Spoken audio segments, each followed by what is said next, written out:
អ្នកមត្ថរតនតយសៈ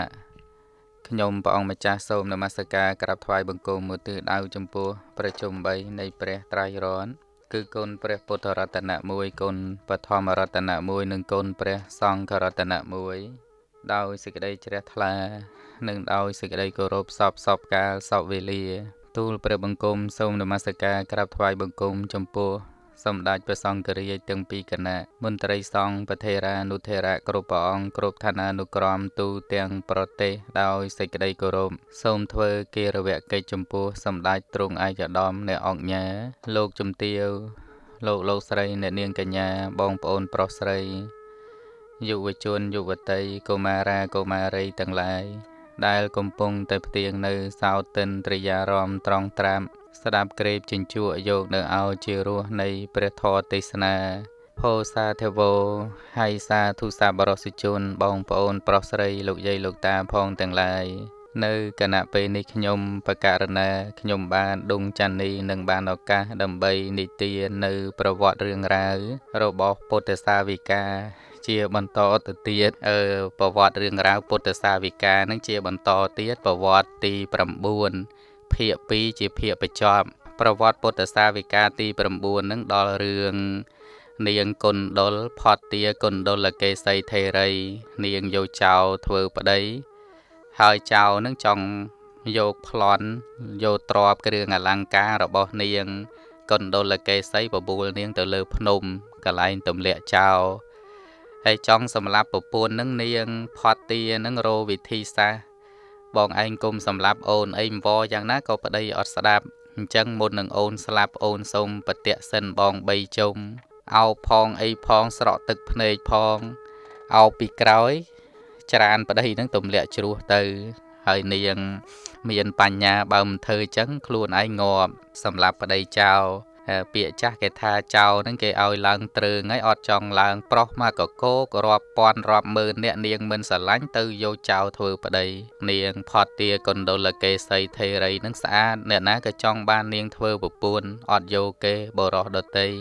ទៅស្រឡាញ់ចោលគេបដើយកទៅពិឃាតបដើយកទៅសម្លាប់នឹងទៅឲ្យឪពុកម្ដាយនឹងសូមដោះលែងចោលឲ្យពួករាជបរោះនឹងទៅដោះលែងចោលមកធ្វើប្តីអត់ដែរជួបចោលពីមុនមកអាយុ16ឆ្នាំស្រឡាញ់ចោលទីបំផុតចោលប្តីនឹងចង់សម្លាប់យកគ្រឿងអលង្ការមាសប្រាក់ពេជ្រកែវកងទីបំផុតនាងសម្លាប់ប្តីមុនសម្លាប់ចោលមុនទេវតាទាំងឡាយតសើថានាងនឹងជាអ្នកមានបញ្ញាឆ្លៀវឆ្លៀសជាអ្នកមានបញ្ញាឆ្លៀវឆ្លៀសនៅក្នុងធម៌អាសិក្ខាវិន័យហើយជាអ្នកមានបញ្ញាអាចដោះខ្លួនរួចពីមរណៈគឺសេចក្តីស្លាប់បានអាចចេះដោះខ្លួនទេវតានៅតាណាក៏មានទេវតានៅផ្ទះគេហៅកន្ធពទេវតាឬកន្ធពទេវតាទេវតានៅតាមផ្ទះឬក៏ភូមិទេវតានៅតាមភូមិមានទេវតាខ្លះនៅតាមដើមឈើហៅថារុក្ខទេវតានៅតាមដើមឈើអាកាសទេវតានៅតាមអាកាសទេវតានៅតាមអាកាសក៏មានតាមដើមឈើតាមផ្ទះតាមអីហ្នឹងក៏មានព្រៃភ្នំក្រំថ្មអីហ្នឹងពួកទេវតាពោលតសើបរោះមិនមែនឈ្មោះថាបណ្ឌិតក្នុងហេតុទាំងអស់ទេសូម្បីស្ត្រីសោះតែជាអ្នកមានឧបាយវៀងវៃនៅក្នុងហេតុនោះក៏ឈ្មោះថាបណ្ឌិតបានផងដែរចំណែកនាងផតទាកាលច្រានសតុកៈនោះគឺប្តីរបស់នាងនឹងទម្លាក់ចុះពីភ្នំហើយទម្លាក់ចុះទៅគឺស្លាប់នាងទៅគិតថាយើងនឹងមិនអាចត្រឡប់ទៅផ្ទះវិញដោយការធ្វើអំពើបែបនេះទេព្រោះថាបើឪពុកម្ដាយយើងសួរថាស្វាមីរបស់កូនទៅណាកាលបើយើងប្រាប់ថាកូនបានសម្លាប់គេចោលហើយប្រកាសជាពួកគាត់បន្ទោសមិនខានថាកូនឯងបានគេនោះមកធ្វើជាស្វាមីមិនមែនបានមកដោយហេតុដតីទេគឺត្រូវយកប្រាក់1000កហបណៈទៅលួសគេដើម្បីបានមកតែឥឡូវនេះកូនឯងបានសម្លាប់គេចោលសូម្បីយើងប្រាប់ពួកគាត់ទាំងពីរនាក់ថាគេចង់សម្លាប់កូនដើម្បីចង់បានគ្រឿងអភរណៈរបស់កូនដល់លោកទាំងពីរនាក់គាត់ប្រកាសជាមិនជឿយើងហេតុដូច្នេះការត្រឡប់ទៅផ្ទះវិញមិនមែនជាផលល្អសម្រាប់យើងទេ នាងគិតឃើញយ៉ាងនេះហើយទើបនាងសម្រេចចិត្តទៅបួសនៅក្នុងទីកន្លែងណាមួយនាងក៏បានដោះគ្រឿងអភរណៈគ្រឿងអលង្ការរបស់ខ្លួនទុកនៅក្នុងទីកន្លែងនោះហើយនាងបានរត់ចូលទៅក្នុងព្រៃបាត់ទៅកាលនាងផតទាកុណ្ឌលកេសីថេរីធ្វើដំណើរចេញពីភ្នំដែលទម្លាក់ចោលក៏បានធ្វើដំណើរយឺតរហូតទៅដល់អាស្រមរបស់ពួកបរិពាជក់នៅក្នុងសំណាក់មួយកាលនាងទៅដល់នាងបានលើកដៃសំពះថែមទាំងបានពោលអង្វរថាសូមលោកទាំងឡាយមេត្តាឲ្យខ្ញុំបួសនៅក្នុងសំណាក់របស់លោកម្ចាស់ផងពួកបរិពាជក់ក៏បានអនុញ្ញាតឲ្យនាងបួសដោយប្រើបន្លាថ្នោតដោតសក់របស់នាងផតទាយកបន្លាថ្នោតទៀតណាមកដកសក់នាងឈឺទៀតហើយឡាមកោអីហ្នឹងមុតក៏ឈឺនេះយកបន្លាថ្នោតមកដកសក់របស់នាងផតទារហូតទៅដល់អស់ពីសិរសាគឺក្បាលកេសាប្រែមកតសក់សិរសាហ្នឹងគឺប្រែតក្បាលហើយរៀបចំឲ្យនាងបួសជាបរិពាជិកាសក់របស់នាងផតទាបរិពាជិកាកាលត្រូវដកដោយបន្លាថ្នោតកាលសក់ថ្មីដោះចេញមកសាជាថ្មីសក់ថ្មីនោះមិនបានដោះលាតត្រង់ទៅតាមធម្មតាធ្លាប់មានមកទេត្រឡប់ជារមូររួញជារង្វង់ដូចកណ្ដុលទំហូរដោះមករួញមូររួញនឹងត្រឡប់ជារមូរហើយរួញជាវងដូចជាកណ្ដុលទំហូរដោយជាអញ្ចឹងដោយហេតុផលនៃសក់របស់នាងដែលមានប្រកបដូច្នេះនាងផតទាទើបមានឈ្មោះថ្មីតាមនិមិត្តរបស់សក់នោះថានាងផតទាកុណ្ដលកេសាឬក៏កុណ្ដលកេសីនិងកេសីនឹងប្រែតែសក់កុណ្ដលនឹងគឺរមូររួញជាវងដូចកណ្ដុលទំហូរអញ្ចឹងរួញវងមូលចំកដាលរឿងបន្តទៅនេះសូមហៅឈ្មោះនាងថាកុណ្ដលកេសីនាងកុណ្ដលកេសីកាលដែលបានបួសជាបរិពាជិកាហើយក៏បានសួរចំពោះបរិពាជិកាថាអ្វីជារបស់ខ្ពង់ខ្ពស់នៃការបួសរបស់នាងម្ចាស់ទាំងឡាយនាងបរិពាជិកាតបថាការធ្វើបរិកម្មនៅក្នុងកសិន10ប្រការបានដល់បថវ័យកសិនអបោកសិនដេជោកសិនវាយោកសិននីលកសិនបិតិកសិនលោហិតកសិនអោទាតកសិនអាកាសកសិនលោហិតកសិនអាឡោកកសិនគឺជាបរិកម្មក្នុងកសិនជាធម៌ដ៏អស្ចារ្យនៃការបួសរបស់នាងខ្ញុំទាំងឡាយនឹងពួកបរិពាជិកាតបអញ្ចឹងការយកបថវ័យកសិនអបោធាតុដីធាតុទឹកធាតុខ្យល់នឹងមកជាអារម្មណ៍សម្លឹងពណ៌សម្បុរអីហ្នឹងកសិនជាសមថកម្មដ្ឋានពួកមួយមាន10ប្រការរីឯការចម្រើននិងការធ្វើនោះដោយការចូលទៅសម្លឹងអារម្មណ៍ដែលយកអ្វីទាំង10នោះមកធ្វើជានិមិត្តនៅក្នុងការសម្លឹងឲ្យកើតជាសមាធិដើម្បីឲ្យចិត្តស្ងប់ហើយធ្វើឲ្យកើតឈានការសម្លឹងនិងការរៀនសហសវាទប្រែថាវាទៈ1000វាទៈទាំងពីរយ៉ាងនេះរាប់ថាជាប្រយោជន៍ខ្ពង់ខ្ពស់បំផុតនៅក្នុងការបួសរបស់ពួកយើងនិងពួកបរិពាជិកាពោលអញ្ចឹងនាងកុណ្ដលកេសីបរិពាជិកាបានពោលនឹងអាចារ្យថាខ្ញុំមិនអាចធ្វើឲ្យឈានកើតឡើងបានតែខ្ញុំនឹងសូមរៀនវាទៈទាំង1000វាទៈការដែលនាងរៀនវាទៈទាំង1000នោះចប់ហើយលោកអាចារ្យទៅប្រគល់មេឃព្រីងឲ្យនាងព្រមទាំងប្រាប់ថាការរៀនវាទៈរបស់នាងបានសម្រេចហើយនាងក៏ថ្វាយបង្គំលាអាចារ្យដើរទូទៅពេញចម្ពូទ្វីបដើម្បីស្វែងរកអ្នកដែលមានសមត្ថភាពអាចដោះស្រាយបញ្ហារបស់នាងបានទាំងលោកអាចារ្យបានប្រាប់បញ្ជាក់ទៀតថាប្រសិនបើជាក្រហមណាម្នាក់អាចមានសមត្ថភាពដោះស្រាយបញ្ហារបស់នាងបាននាងចូលព្រមធ្វើជាបរិចារិកាស្រីដែលមាននាទីបម្រើរបស់គេបើបសក់ណាដោះស្រាយបានធ្វើជាអ្នកបម្រើបសក់នឹងទៅប្រសិនបើជាបព្វជិតអ្នកបួសដែលអាចមានសមត្ថភាពដោះស្រាយវាទៈទាំង1000វាទៈហ្នឹងគឺបញ្ហាទាំង1000របស់នាងបាននាងចូលសូមបួសនៅក្នុងសំណាក់របស់គេទៅចោះនឹងមានលក្ខខណ្ឌ2 នាងកុណ្ឌលកេសីបានកាន់យកមេឃព្រីងដើរទៅតាមនិគមមជនបទរាជធានីផ្សេងនរណាជួបឃើញនាងមិនស្គាល់នាងទើបហៅនាងតាមសញ្ញាលក្ខណៈរបស់មេឃព្រីងដែលនាងកាន់មកផងថានាងជំពុបរិពេជិកាប្រែថានាងបរិពេជិកាអ្នកកាន់មេឃព្រីងរាប់ថាជាឈ្មោះដែលប្រកបនៅក្នុងសាច់រឿងនៅក្នុងវគ្គនេះមានឈ្មោះមួយទៀតនាងចាំពុបរិពេជិកាចាំពុនឹងប្រែតែព្រីងដើមព្រីងយើងនឹងនាងចាំពុបរិពេជិកាបានដើរសួរបញ្ហានឹងអ្នកដែលខ្លួនបានជួបប្រទះតាមផ្លូវការដែលនាងបានជ្រាបថាមានបណ្ឌិតនៅក្នុងទីណានាងក៏សុខចិត្តតស៊ូដើរទៅសួរបញ្ហាជាមួយនឹងបណ្ឌិតនៅក្នុងទីនោះតែលទ្ធផលចេញប្រកាសមកថាមិនមាននរណាអាចនឹងហ៊ានឆ្លើយដោះស្រាយនៅវាទៈរបស់នាងបានឡើយបុគ្គលទាំងឡាយកាលបើបានឮដំណឹងថានាងផតទាកុណ្ឌលកេសីបានមកតាមផ្លូវនេះម្នាក់នាំគ្នារត់ទៅកាន់ផ្លូវដតីវិញពួកខ្លាចនាងសួរទៅអត់ចេះពួកនាងនឹងចេះវាទៈមកពាន់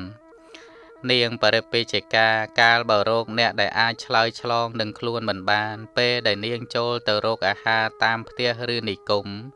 នាងក៏បានប្រមូលដីខ្សាច់មកធ្វើជាគំនោនៅត្រង់ខាងមុខទ្វារផ្ទះដោយដោតមេឃព្រីងដាក់ត្រង់គំនោខ្សាច់នោះនិងពោលប្រកាសថាអ្នកណាអាចឆ្លើយតបនៅបញ្ហានឹងខ្ញុំបានចូលកំចាត់កំចាយគំនោដីខ្សាច់នឹងមេឃព្រីងនេះចុះ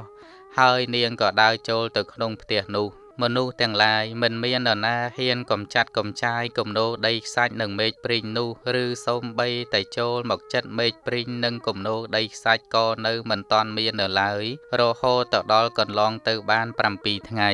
ជីវប្រវត្តិរបស់ព្រះនាងកុណ្ឌលកេសីថេរីវគ្គតទៅនេះមានសម្ដែងទុកនៅក្នុងអត្ថកថាធម្មបទនៃសហសវៈនៅក្នុងរឿងកុណ្ឌលកេសីដូចមានសេចក្តីថាកាលមេឃព្រីងចាស់ស្វិតក្រៀមនាងចំពុបរិពេជិកាចាំពុបរិពេជិកានឹងគឺកុណ្ឌលកេសីនឹងហើយពេលបួសជាបរិពេជិកានាងដើរកាន់មេឃព្រីងចាំពុបរិពេជិកាអ្នកបួសទៅរកមេឃព្រីងស្រស់ថ្មីមកកាន់ដើរតទៅទៀតដោយអាការៈយ៉ាងនោះរហូតទៅដល់ក្រុងសាវត្ថីមុនដែលនាងចូលទៅក្នុងក្រុងបានកាច់មេឃព្រីងមកដោតទុកលើគំនោដីខ្សាច់ធ្វើដូចជានាងដែលធ្លាប់ធ្វើរួចមកហើយរួចនាងបានដើរចូលទៅរកអាហារបណ្ដាក្មេងៗជាច្រើនបាននាំគ្នាទៅឈរព័ទ្ធជុំវិញគំនោដីខ្សាច់ដែលនាងដោតមេឃព្រីងនោះគ្រានោះព្រះសារីបុត្របានចារឹកទៅបិណ្ឌបាតនិងត្រឡប់មកឆាន់ចង្ហាន់រួចជាស្រេចហើយក៏ចេញចាកក្រុងទៅលោកបានក្រឡេកឃើញពពួកក្មេងៗទាំងនោះឈរព័ទ្ធជុំវិញមើលមេឃព្រីងព្រះសារីបុត្រទើបសួរពពួកក្មេងៗនោះថាមេឃព្រីងដែលដោតនៅលើគំនោខ្សាច់នេះនរណាជាអ្នកដោតពួកក្មេងៗទាំងនោះក៏បាននាំគ្នានិយាយរឿងទាំងអស់នោះប្រាប់ទៅដល់ព្រះសារីបុត្រឲ្យទ្រង់ជ្រាប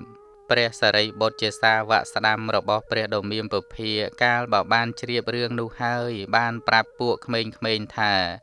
បើយ៉ាងនោះពួកអ្នកចូលកំចាត់កំចាយមេឃព្រីងនោះចោលទៅពួកនាងថាបើអ្នកណាហ៊ានដោះស្រាយប្រស្នាដោះស្រាយសំណួរយើងបានកំចាត់កំចាយមេឃព្រីងចោលតែបើអត់មានលទ្ធភាពគុំកំចាត់កំចាយចោលឲ្យសោះហើយព្រះសារីបុត្រនឹងឲ្យកំចាត់កំចាយអាមេឃព្រីងនឹងចោលទៅពួកក្មេងៗតបថាពួកខ្ញុំខ្លាចមិនហ៊ានធ្វើទេលោកម្ចាស់ព្រះសារីបុត្រក៏បានពោលធានាថាពួកអ្នកមិនត្រូវខ្លាចទេអាត្មានឹងជាអ្នកដោះស្រាយនៅក្នុងបញ្ហានោះដោយខ្លួនឯងពួកអ្នកចូលដកមេឃព្រីងឬកំចាត់កំចាយគំនោដីខ្សាច់នោះចោលទៅពួកក្មេងៗស្ដាប់ពាក្យរបស់ព្រះសារីបុត្រពោលដូចនោះហើយអ្នកខ្លះក៏ខ្លាចអ្នកខ្លះក៏មានភាពអង់អាចមិនខ្លាចទើបនាំគ្នាធ្វើតាមពាក្យរបស់ព្រះថេរៈដោយស្រែកហូរខ្លាំងឡើងហើយក៏នាំគ្នាដកមេឃព្រីងនិងកំចាត់កំចាយគំនោដីខ្សាច់ចោលខ្ទេចខ្ទីគ្មានសល់នាងចាំពួកបរិពេជិកាចេញមកអំពីផ្ទះបានឃើញមេឃព្រីងខ្ចាត់ខ្ចាយខ្ទេចខ្ទីគ្មានសល់ទើបបានសួរពពួកក្មេងៗទាំងនោះថានរណាជាអ្នកកំចាត់កំចាយគំនោដីខ្សាច់និងមេឃព្រីងរបស់យើងពួកក្មេងៗតបថា ព្រះសារីបុត្រលោកជាធម្មសេនាបតីបានប្រាប់ឲ្យពពួកយើងខ្ញុំម្ចាស់កំចាត់កំចាយគំនោដីខ្សាច់និងមេឃព្រីងនេះនាងជំពូបរិពេជ្ជកាគិតពិចារណាមើលថាអ្នកមិនស្គាល់កម្លាំងរបស់ខ្លួនឯងរមែងមិនអាចឲ្យពួកក្មេងកំចាត់កំចាយគំនោដីខ្សាច់និងមេឃព្រីងនេះព្រះថេរៈរូបនេះគង់នឹងជាអ្នកធំពិតប្រកបឯយើងជាអ្នកតូចគេឈ្មោះរបស់យើងគង់នឹងមិនអាចលបាញ់ល្បីតទៅទៀតឡើយបន្ទាប់មកទើបនាងចូលទៅសួរព្រះសារីបុត្រដើម្បីជ្រាបនៅការពិតថាបពិតលោកម្ចាស់បានប្រាប់ឲ្យពពួកក្មេងៗកំចាត់កំចាយគំនោដីសាច់និងមេឃព្រីងរបស់ខ្ញុំម្ចាស់ពិតប្រកបមែនឬព្រះសារីបុត្រតបថាមែនហើយអាត្មាបានប្រាប់ឲ្យពួកក្មេងៗទាំងនោះដកឬកំចាត់កំចាយគំនោដីខ្សាច់និងមេឃព្រីងរបស់នាងចោលពិតមែននាងចាំពុបរិពេជ្ជកាពោលថាបើយ៉ាងនោះលោកម្ចាស់ត្រូវជាអ្នកឆ្លើយតបបញ្ហារបស់ខ្ញុំព្រះសារីបុត្រតបទទួលថាល្អហើយអាត្មានឹងឆ្លើយតបបញ្ហាជាមួយនឹងនាងចាំពុបរិពេជ្ជកាកាលបើសម្រេចថាខ្លួនបានឆ្លើយឆ្លងតបបញ្ហាជាមួយនឹងព្រះសារីបុត្រនាងទៅបានចូលទៅកាន់ក្រុងបកោកប្រកាសឲ្យមនុស្សទាំងឡាយចេញទៅស្ដាប់ការឆ្លើយឆ្លងរវាងខ្លួននិងព្រះថេរៈឲ្យមនុស្សនឹងមកច្រើនក្រុងសាវត្ថីនឹងមកស្ដាប់នាងសួរព្រះសារីបុត្រឲ្យមហាជននឹងមកធ្វើសាក្សីចំណែកព្រះសារីបុត្របានឆាន់ចង្ហាន់ថ្ងៃត្រង់រួចជាស្រេចហើយបាននិមន្តចេញទៅគង់រងចាំក្បែរគល់ឈើមួយដើមហើយនាងបរិពាជិកាបានចូលទៅរកព្រះសារីបុត្រនៅក្នុងវេលានោះដើម្បីសួរបញ្ហាអ្នកក្រុងទាំងអស់ម្នាក់ឮតគ្នាថាពួកយើងនឹងទៅស្ដាប់ពាក្យសម្ដីអ្នកប្រាជ្ញទាំងពីរនាក់ក៏បាននាំគ្នារួមដំណើរទៅជាមួយនឹងនាងចាំពុបរិពេជ្ជកាហើយបានចូលទៅថ្វាយបង្គំព្រះថេរៈព្រមទាំងបានពោលប្រស្រ័យចរចារាក់ទាក់រួចហើយក៏បានអង្គុយនៅក្នុងទីដ៏សមគួរនាងចាំពុបរិពេជ្ជកាបានសួរព្រះថេរៈមុនថាអ្នកណាជាអ្នកសួរអ្នកណាជាអ្នកឆ្លើយលោកម្ចាស់ព្រះសារីបុត្រឆ្លើយថាការសួរជានេតិរបស់នាងសិនចុះរីឯអាត្មាជាអ្នកឆ្លើយនឹងសួរនៅពេលខាងក្រោយវិញចុះកាលព្រះសារីបុត្របានអនុញ្ញាតហើយនាងចាំពុបរិពេជ្ជកាទើបចាប់ផ្ដើមសួរបញ្ហាតាក់ទងនឹងវាទៈទាំង1000ហើយព្រះថេរៈបានឆ្លើយបញ្ហាទាំង1000នោះអស់ទាំងអស់អត់តេតនាទេឆ្លើយបាន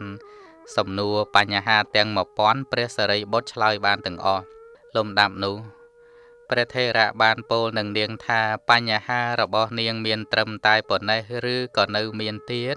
គ្រានោះនាងចាំពុបរិពេជ្ជកាពោលថាមានត្រឹមតែប៉ុណ្ណោះឯងលោកម្ចាស់លំដាប់នោះព្រះថេរៈពោលតទៅទៀតថានាងបានសួរបញ្ហាជាច្រើនមកហើយចំពោះអាត្មាឥឡូវនេះអាត្មានឹងសួរបញ្ហាមួយតើនាងឆ្លើយបានឬក៏មិនបាននាងបរិពេជ្ជកាឆ្លើយថាបើនាងខ្ញុំដឹងនឹងឆ្លើយសូមលោកម្ចាស់សួរមកចុះព្រះសារីបុត្របានសួរនាងថាអ្វីឈ្មោះថាមួយព្រះសារីបុត្រសួរប្រស្នាវិញអ្វីឈ្មោះថាមួយឆ្លើយយ៉ាងណានាងទៅបានសួរទៅវិញថាបពិតលោកម្ចាស់ដ៏ចម្រើននឹងបញ្ហានេះគួរឆ្លើយយ៉ាងណាតើមួយនោះបានដល់អ្វីទៅលោកម្ចាស់ពួកនាងអត់ចេះឆ្លើយមិនដឹងអ្វីឈ្មោះថាមួយអត់ចេះព្រះថេរៈឆ្លើយថាមួយនោះបានដល់ពុទ្ធមន្តគឺមន្តរបស់ព្រះអ្វីដែលឈ្មោះថាមួយគឺបានដល់ពុទ្ធមន្តនាងបរិពេជ្ជកាបានពោលថាសូមលោកម្ចាស់ឲ្យនៅពុទ្ធមន្តនោះមកដល់ខ្ញុំព្រះករុណាផងខ្ញុំព្រះករុណាសូមឲ្យលោកម្ចាស់ជាសារណៈគឺជាទីពឹងជាទីរលឹកដល់ខ្ញុំម្ចាស់ផងសូមដល់លោកម្ចាស់ជាសារណៈជាទីពឹងនាងបរិពេជ្ជកានឹងព្រះថេរៈក៏មានថេរៈវាចាថាមនាលនាងបរិពេជ្ជកា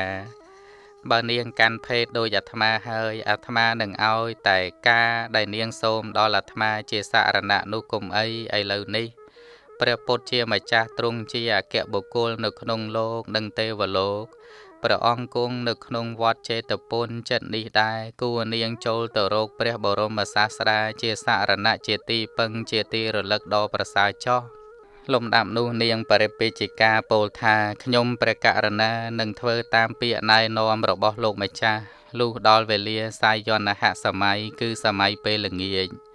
ជាវេលាដែលព្រះបរមសាស្តាទ្រង់សម្ដែងនៅព្រះធម៌ទេសនានាងចាំពុបរិពេជិកាបានចូលទៅកល់ព្រះសម្មាសម្ពុទ្ធលុះចូលទៅដល់ហើយក៏បានថ្វាយបង្គំព្រះដ៏មានព្រះភាដោយបញ្ចង្គៈប្រដេសឋានរួចក៏អង្គុយនៅក្នុងទីដ៏សមគួរលំដាប់នោះព្រះចិនស្រីទ្រង់ប្រកាសសម្ដែងធម៌ឲ្យត្រូវនឹងឧបនិស្ស័យរបស់នាងចាំពុបរិពេជិកាថាបើគាថាណាសូមបី1000ជាគាថាប្រកបដោយបទឥតប្រយោជន៍គាថានោះពុំប្រសើរឡើយអ្នកណាស្ដាប់បទរបស់គាថាណាហើយរមែងស្ងប់រងាប់បានសូមបីតែមួយបទក៏ឈ្មោះថាប្រសើរជាងនឹងព្រះអង្គទ្រង់សម្ដែងគាថា1000យ៉ាងណាអានឹងបានសេចក្តីថាព្រះអង្គដៅទៅលើនាងទៅរៀនជាមួយបរិពេជិកាចេះ1000គាថាបើអត់ស្ងប់រងាប់ក៏មិនប្រសើរដែរតែគេស្ដាប់តែមួយគាថាមួយបទចិត្តរបស់គេស្ងប់រងាប់ក៏ឈ្មោះថាប្រសើរជាងតែមួយគាថាទេតែស្ងប់រងាប់បានប្រសើរជាង1000គាថាចិត្តអត់ស្ងប់អត់ប្រសើរទេដោយអំណាចនៃចរិយារបស់នាងដែលធ្លាប់ពិចារណាឃើញសង្ខារត្រូវຕົកគ្របសង្កត់ហើយក្នុងពេលដែលព្រះមុនីទ្រង់ត្រាស់ប្រគាថាជាប់នាងចាំពុបរិពេជិកាក៏បានសម្រេចនៅអរហត្តផល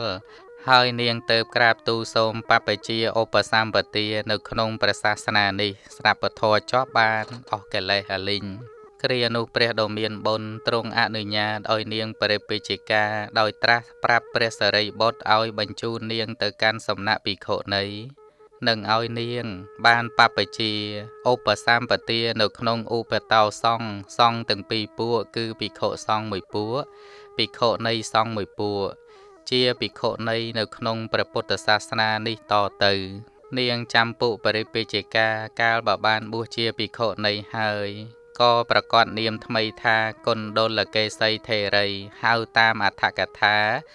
ឬគុណ្ឌលកេសាថេរីហៅតាមព្រះបាលីព្រះអត្តកថាគុណ្ឌលកេសីថេរីព្រះបាលីថាគុណ្ឌលកេសាថេរីព្រះនាងគុណ្ឌលកេសាថេរីចាត់ថាជាអ្នកមានបុណ្យច្រើនព្រោះបានស្ដាប់គាថាត្រឹមតែ4បាតចប់ហើយនាងក៏បានសម្រេចជាព្រះអរហន្តីដែលរាប់ថាជាព្រះអរិយបុគ្គលថ្នាក់ខ្ពង់ខ្ពស់បំផុតនៅក្នុងព្រះពុទ្ធសាសនានេះនិងមួយគាថាស្មើនឹង4បាតមួយបាតស្មើនឹង8ម៉ាត់ចឹង4បាតស្មើនឹង32ម៉ាត់8 4ដង32ម៉ាត់នឹងស្មើនឹងមួយគាថា8ម៉ាត់នឹងស្មើនឹងមួយបាតមួយគាថាស្មើនឹង4បាតមួយបាតស្មើនឹង8ម៉ាត់ចឹងមួយគាថាស្មើនឹង32ម៉ាត់និង32ម៉ាត់ឧទាហរណ៍សុវិជាណូភវង្ហោតិ8ម៉ាត់នឹងហៅថា1បាតនិង1បាតសុវិជាណូភវង្ហោតិសុវិជាណូបរាភវោអានឹង2បាតធម្មកាមោភវង្ហោតិ3បាតធម្មទេសីបរាភវោ4បាត4បាតនឹងស្មើនឹង1គាថានិង1គាថាស្មើនឹង4បាតព្រះសាស្តាទ្រង់ទាញយករឿងនាងនេះជាដើមហេតុទៅព្រះអង្គទ្រង់ប្រកាសតែងតាំងព្រះនាងផតទាគុណ្ឌលកេសីថេរីទុកក្នុងតំណែងជាអេតតិកៈតាមដែលមានសម្ដែងប្រកាសនៅក្នុងគម្ពីរអង្គុត្តរនិកាយឯកនិបានដូចមានសេចក្តីថាអេតតិកੰភគវេមមេសាវិកានੰភិក្ខុនីនੰខបាភញ្ញានੰយតិទាំងផតទាគុណ្ឌលកេសាមនាលភិក្ខុទាំងឡាយផតទាគុណ្ឌលកេសាឬក៏ផតទាគុណ្ឌលកេសីប្រសើរជាងភិក្ខុនីទាំងឡាយជាសាវិការបស់តថាគតផ្នែកខាងបានត្រាស់ដឹងធម៌ដោយឆាប់រហ័សត្រាស់ដឹងដោយឆាប់រហ័សគ្រាន់តែស្ដាប់មួយគាថាបានសម្រេចជាព្រះអរហន្តីអស្ចារ្យនឹងនាងផតទាគុណ្ឌលកេសី កាលតមកជាខាងក្រោយភិក្ខុទាំងឡាយបានសន្ទនាគ្នានៅក្នុងសាលាធម្មសភាព្រះនាងផត្តាកុណ្ឌលកេសីថេរីបានស្ដាប់ព្រះធម៌មិនច្រើនតែបន្តិចតែប៉ុណ្ណោះតែកិច្ចបព្វជិតរបស់នាងបានសម្រេចដល់ទីបំផុតហើយបានឮដំណឹងថានាងបានយកឈ្នះចៅម្នាក់ដែលប្រុងនឹងសម្លាប់នាងទីបំផុតចៅនោះមិនអាចធ្វើអ្វីនាងបានត្រូវបរាជ័យក្រោមប្រាជ្ញាស្មារតីរបស់នាងរហូតដល់ចៅនោះបាត់បង់ជីវិតហើយនាងបានមកបួសនៅក្នុងព្រះពុទ្ធសាសនានេះទៀតផងលំដាប់នោះព្រះដ៏មានពភាស្ដេចយាងមកហើយព្រះអង្គត្រាស់សួរថាមនាលភិក្ខុទាំងឡាយអំបញ្ញមិញនេះពួកអ្នកទាំងឡាយបានសន្ទនាគ្នាអំពីរឿងអ្វីទៅភិក្ខុទាំងឡាយនោះក៏បានក្រាបទូលរឿងការសន្ទនាគ្នានេះឲ្យព្រះភគវាទ្រង់ជ្រាបកាលព្រះសម្មាសម្ពុទ្ធទ្រង់ជ្រាបហើយព្រះអង្គទើបត្រាស់ថាមនាលភិក្ខុទាំងឡាយអ្នកទាំងឡាយកុំយល់ថាធម៌ដែលតថាគតសម្ដែងហើយថាតិចឬច្រើនប៉ុន្តែបទដែលមិនមែនជាប្រយោជន៍សូម្បីមាន1000បទក៏មិនប្រសើរដែរបទនៃធម៌សូម្បីមួយបទដែលបុគ្គលបានស្ដាប់ហើយ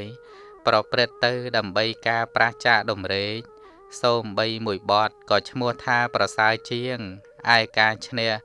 រមែងមិនមានដល់អ្នកឈ្នះ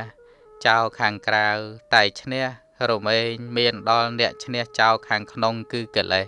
អ្នកណាឈ្នះអ្នកដតីខាងក្រៅអត់ប្រសើរទេអាឈ្នះកិលេសខ្លួនឯងនេះគឺជាការប្រសើរលំដាប់នោះព្រះសម្មាសម្ពុទ្ធទ្រង់ត្រាស់ដូចនោះហើយកាលនឹងទ្រង់សម្ដែងធម៌បន្តទៅទៀតទើបទ្រង់ត្រាស់បគាថានេះថាអ្នកណាក៏បីពោលគាថា100ជាគាថាប្រកបដោយបទឥតប្រយោជន៍គាថាដែលអ្នកនោះពោលហើយនោះពុំប្រសើរឡើយអ្នកណាស្ដាប់បទនៃធម៌ហើយរមែងស្ងប់រងាប់បានបទនៃធម៌នោះសូម្បីតែមួយបទក៏ឈ្មោះថាប្រសើរជាងអ្នកណាក៏បីឈ្នះពួកមនុស្សនៅក្នុងសង្គ្រាមអស់1000ដងគឺ1,000,000 ដងចំណែកអ្នកណាដែលយកឈ្នះខ្លួនឯងតែម្នាក់ក៏ឈ្មោះថាជាមនុស្សខ្ពង់ខ្ពស់ជាងអ្នកដែលឈ្នះក្នុងសង្គ្រាមនោះបាននឹងព្រះអង្គទ្រង់សម្ដែងយកឈ្នះមនុស្ស1000នាក់1,000,000នាក់ក៏ដោយមិនតាន់ប្រសើរទេអ្នកណាដែលឈ្នះខ្លួនឯងនេះគឺឈ្នះកិលេសឈ្នះលោភៈទោសៈមោហៈគេជេរយើងយើងគុំខឹងទៅគេប្រមាថយើងយើងគុំឈ្នះនេះគុំខឹងទៅលោភលន់អីក៏ដោយឈ្នះលោភៈទោសៈមោហៈបានគឺជាការឈ្នះដ៏ក្រៃលែងអាហ្នឹងគេហៅកិលេសខាងក្នុងជាការឈ្នះដ៏ប្រសើរព្រះអង្គទ្រង់សម្ដែងអ្នកណាឈ្នះកិលេសខ្លួនឯងបានជាការឈ្នះដ៏ប្រសើរមានជីវប្រវត្តិរបស់ព្រះនាងកុណ្ឌលកេសីថេរីដែលជាការពោលអំពីជីវប្រវត្តិខ្លួនឯងផ្ទាល់ក្រោយពីព្រះនាងបានសម្រេចជាព្រះអរហន្តីហើយតាមដែលមានសម្ដែងប្រកាសនៅក្នុងគម្ពីរខុទ្ទកនិកាយអបទាន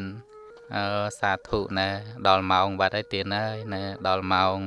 នាងពេលសម្រេចជាព្រះអរហន្តីហើយនាងពោលខ្លួនឯងការដែលនៅសាសនាពុទ្ធពនាមបតុមុត្តរៈនឹងនាងធ្វើបុណ្យធ្វើកុសលប្រាថ្នាឲ្យបានតំណែង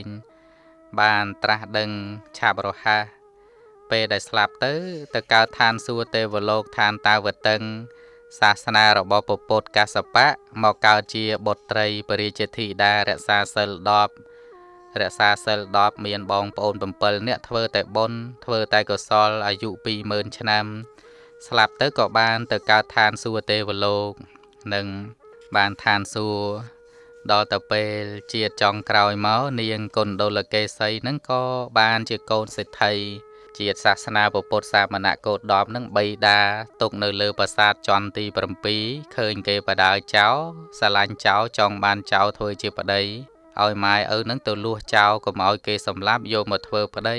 ទីបំផុតមិនអីចោលនឹងចង់បានគ្រឿងអលង្ការអភរណៈកវិលខ្សែកនាងយកនាងប្រលួងនាងទៅលើភ្នំបំរុងនឹងច្រានសម្លាប់តែនាងចេះប្រើឧបាយតើបតិសិនប្តី3ជុំមុននឹងនាងស្លាប់ឲ្យនាងបានថ្វាយអង្គមប្តីសិននាងស្រឡាញ់ណាស់ថ្វាយអង្គមយំអោបចុះឡើងពីក្រោយច្រានប្តីទម្លាក់ជ្រោះបានចោលនឹងងាប់បាត់ទៅ នឹងជាតិចុងក្រោយនាងបានពោលអាត្មាអញមានសក់ដកហើយដោយបលាថ្នោតពេលបួសជាបរិពេជ្ជកាស្ដាប់ធម៌របស់ព្រះសារីបុត្រព្រះសារីបុត្រដោះស្រាយបញ្ហាវាទៈទាំង1000បានក៏ទៅបួសជាភិក្ខុនីទៅរហូតទៅដល់បានសម្រេចជាព្រះអរហន្តីបរិនិព្វានលែងកើតទៀតទៅនៅទៀតណាលែងកើតទៀតនឹងហើយជាអ្នកមិនមានបំណុលបរិភោគដុំបាយជូននៅក្នុងដែរនោះអស់50ឆ្នាំឧបាសកណាបានដល់ជ័យវរដល់នាងផតទាដែលរួចចាកកន្ធៈទាំងឡាយឧបាសកនោះប្រកបដោយបញ្ញានិងជាអ្នកសោយបុណ្យច្រើននាងជ្រះថ្លានៅក្នុងពុទ្ធសាសនាព្រះដ៏មានពភាបានត្រាស់ថាមនានាងចូលនាងមកចោះឧបសម្បទាក៏បានសម្រេចបួស50ឆ្នាំទៀតបានសម្រេចជាព្រះអរហន្តីរហូតទៅដល់ចាស់ទៅក៏បរិនិព្វានទៅសូមអនុមោទនានឹងជីវប្រវត្តិរបស់នាងផតទាកុណ្ឌលកេសីនឹងគឺចប់ដោយបរិបូរណ៍ភាគ2បញ្ចប់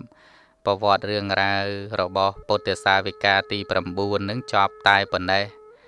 រាល់ការនិទានខុសឆ្គងយ៉ាងណាសូមទានខន្តីអភ័យទោសដល់សំណាក់បកករណាប្រគុណម្ចាស់ប្រជាពុទ្ធបរិស័ទបងប្អូនប្រុសស្រីលោកយាយលោកតាផងណាទៀតណាក្រែងសំដីត្រង់ណានីមួយពុំគប់អធិស្ឋ័យសូមទានខន្តីអភ័យទោសសន្តោសប្រោសប្រណីដល់ខ្ញុំកណាខ្ញុំបាទនៅក្នុងគណៈពេលនេះផងនិងសូមប្រកេនពរដល់ករណាប្រគុណម្ចាស់ជូនពរដល់សម្ដេចទ្រង់ឯកឧត្តមនៃអង្គញាលោកជំទាវលោកស្រីអ្នកនាងកញ្ញាប្រជាពុទ្ធបរិស័ទយកចិត្តទុកដាក់ស្ដាប់នៅពធទេសនាសូមឲ្យបានជួបប្រទះសេចក្តីសុខសេចក្តីចម្រើន